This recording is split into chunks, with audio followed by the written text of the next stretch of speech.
¿qué dice aquí? Congruencia de triángulos. Dos triángulos serán congruentes cuando tienen todos sus elementos, ¿no es cierto? O sea, ángulos, lados, medianas, etcétera, de igual medida. Entonces, ¿qué teníamos antes? Semejanza, por lo tanto, ¿qué es? Es una forma de semejanza, ¿no es cierto? Donde el coeficiente, o bueno, donde la razón, ¿cuánto viene a ser? 1. Entonces, aquí, si se acuerdan ustedes, chicos, de semejanza, ¿qué decimos de semejanza?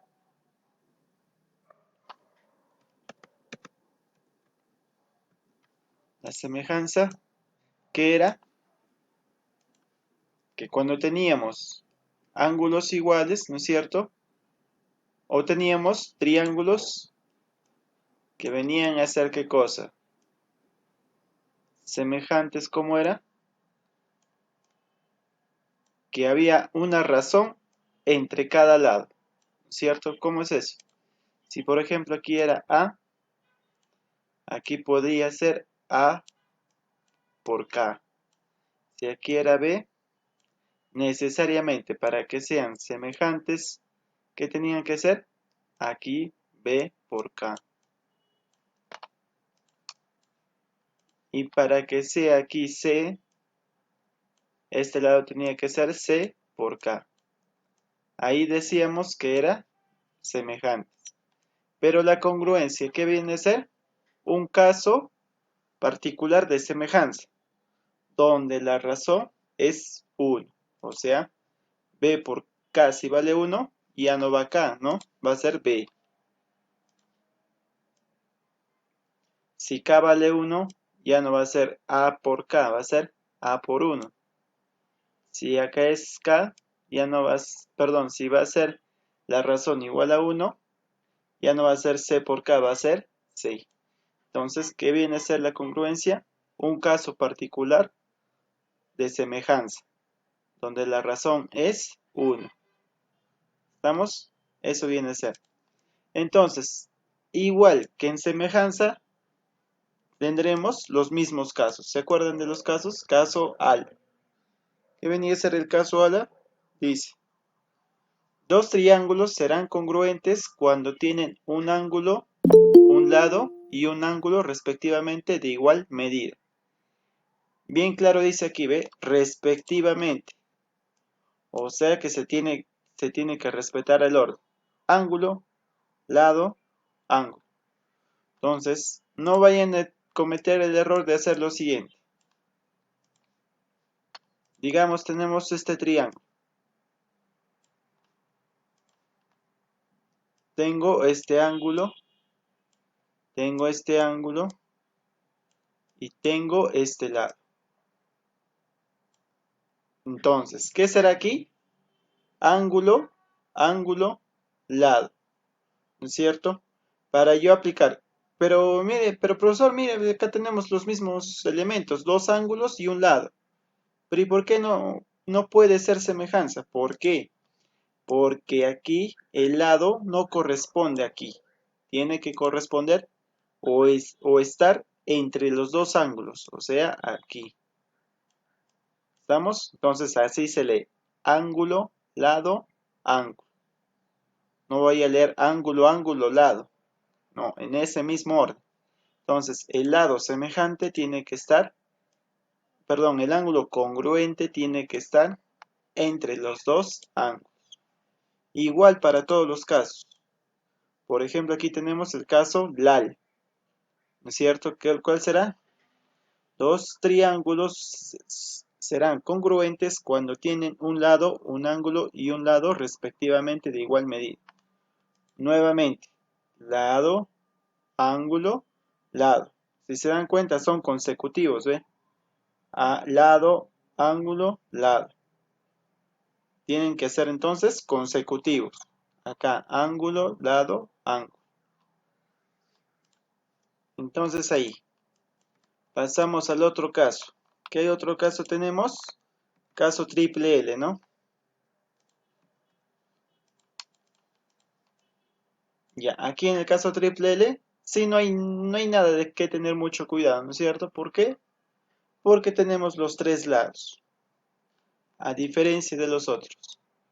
A ver, para los que acaban de llegar, repito, que tiene que pasar para nosotros decir con seguridad que un triángulo es congruente con otro, tiene que cumplirse lo siguiente.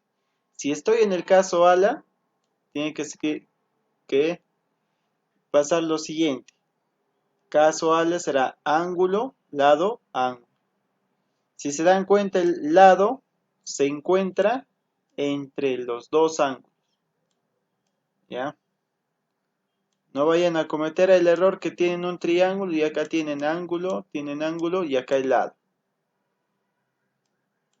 No, eso no corresponde. ¿Ese qué sería? Ángulo. Acá no puede quedar un espacio vacío acá, chicos. ¿Ya? Entonces, para aplicar correspondencia, tiene que pasar eso, que el lado tiene que estar entre los dos ángulos. ¿Qué más? El otro caso, el ángulo, miren, ve, tiene que estar entre los dos lados. ¿Ve? Aquí, el lado L, ¿cierto? Tiene que estar entre los dos ángulos. Siempre hay que respetar eso. Y el caso triple L, ¿no? Donde dos triángulos serán congruentes cuando tienen sus tres lados respectivamente de igual medida. Propiedades importantes tenemos también. Propiedad de la bisectriz. Cualquier punto de la bisectriz de un ángulo equidista de los lados de dicho ángulo, además, se forma en cada lado segmentos de igual medida. Ya, este es teorema de la bisectriz. ¿Qué es teorema de la bisectriz? Que cualquier punto de la bisectriz hacia cualquiera de los ángulos, una distancia, digamos, d, va a ser igual la misma distancia hacia el otro ángulo o lado, ¿no? También será aquí d. A su vez, como ambos comparten la misma hipotenusa, ¿cuál es la hipotenusa? La bisectriz. Por lo tanto, ¿qué será acá? La misma distancia.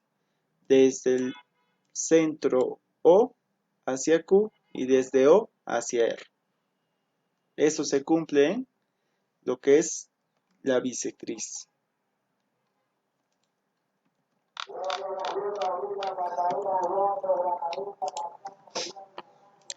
Pasamos a propiedad de la mediatriz. Dice lo siguiente. Cualquier punto de la mediatriz de un segmento equidista de los extremos de dicho segmento formándose un triángulo isósceles. Entonces, cualquier punto, ¿no es cierto?, de la mediatriz de un segmento equidista de los extremos de dicho segmento formándose un triángulo isósceles. Ahí tenemos, ¿no es cierto? Punto P, que viene a pasar, equidista, ¿no es cierto?, de los lados del vértice, ¿no? P equidista de A y P equidista de B. Por lo tanto, es por eso que se dice que se forma un triángulo isósceles. Propiedad de la mediana relativa a la hipotenusa. En un triángulo rectángulo, la mediana relativa a la hipotenusa es la mitad de la hipotenusa, formándose dos triángulos isósceles. O sea, si yo tengo aquí mi hipotenusa, ¿cuál es? AC. ¿Qué va a pasar? Si yo encuentro el punto medio y de ahí me dirijo hacia el ángulo recto, ¿qué va a pasar? Va a dividir en segmentos iguales. Si por ejemplo acá si todo mide 2A, digamos si todo mide 2A, ¿no es cierto? Por lo tanto, el punto medio, ¿cuánto será? Los segmentos que divide el punto medio será A y Profesor, disculpe. aquí, por lo tanto, va a ser también A. ¿Qué quiere decir? Que la hipotenusa, si le encuentro yo el punto medio, va a tener la misma distancia del punto medio hacia el ángulo recto. ¿Ve? Aquí está el ángulo recto. B viene a ser 90 grados, ángulo recto.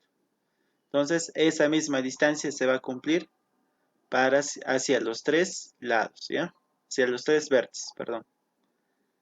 Entonces, de aquí tenemos, ¿no es cierto? Triángulos. Ya, ahí, pasamos aquí al teorema de los puntos medios. A ver, vamos a ver qué dice. Dice, si por el punto medio de un lado de un triángulo trazamos una paralela a un segundo lado, dicha paralela cortará el tercer lado en su punto medio. Además, el segmento de paralela que se determina es la mitad del lado al cual es paralelo. En otras palabras, si yo encuentro un punto medio, digamos del lado AB, el punto M, ¿no es cierto? Y yo trazo una paralela, ¿no es cierto? Al lado AC, ¿cuál es la paralela? Esta recta de acá, ¿no? Paralela. ¿Qué va a pasar? Va a pasar que va a cortar también en su punto medio al lado BC. O sea, acá también va a ser la misma medida, ¿no? Digamos, si esto mide A, esto va a medir A. Simplemente por encontrar el punto medio y trazar la paralela. Dicha unión de puntos medios, MN, que viene a ser la mitad de la base.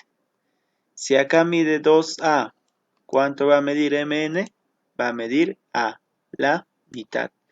La base media, por eso se le llama. Propiedad de los triángulos isósceles. En los triángulos isósceles dice, si trazamos la altura en la base de un triángulo isósceles, dicha altura será también mediana, bisectriz y mediatriz. ¿Estamos? Entonces, ¿qué viene a ser en un triángulo isósceles? Va a obtener altura, la misma altura va a ser mediana, la misma altura va a ser bisectriz, la misma altura va a ser mediatriz. O sea, se va a cumplir todos los segmentos, ¿no es cierto? Perdón, todas las líneas notables. Mediana, va a ser mediatriz, va a ser bisectriz, va a ser altura. Se va a comportar como todas las líneas, la mayoría de las líneas notables, ¿no es cierto? Mediana, mediatriz, bisectriz y altura. Eso sería todo, chicos, con la parte teórica.